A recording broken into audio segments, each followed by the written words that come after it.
Dès ce jeudi soir, Arte va débuter la diffusion de L'Homme de la Chambre 301, un thriller finlandais en 6 épisodes. 12 ans après une tragédie, une famille à première vue unie est rattrapée par ses mensonges.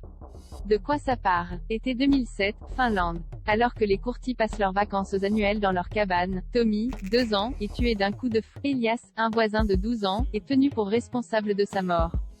Été 2019, Grèce. 12 ans plus tard, la famille reçoit une lettre anonyme menaçante. Dans la station grecque où il séjourne, il tombe sur un homme qui ressemble à Elias, dans la chambre 301.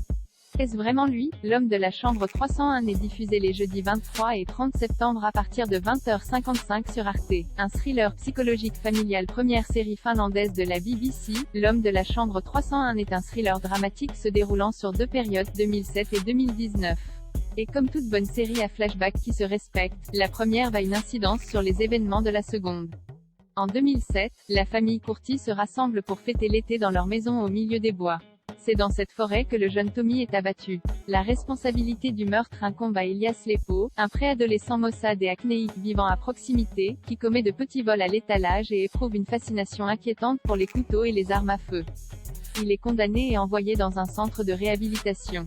12 ans plus tard, les Courti, toujours traumatisés par la mort de Tommy, organisent des vacances en famille en Grèce. Mais peu avant leur départ, le père et le grand-père du garçon, qui savent ce qui s'est réellement passé en 2007, reçoivent une lettre menaçant les sœurs de Tommy ainsi que son cousin, âgé de 12 ans.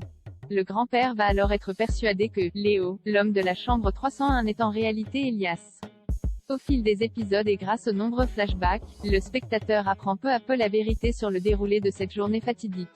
Écrite en anglais par Kate Ashfield, qui a précédemment travaillé sur Born to Kill et que nous avons pu voir à l'écran dans Shaun of the Dead, L'Homme de la Chambre 301, qui bénéficie d'un casting entièrement finlandais, est un drame au rythme soutenu qui nous entraîne dans les secrets les plus inavouables de cette famille en apparence banale.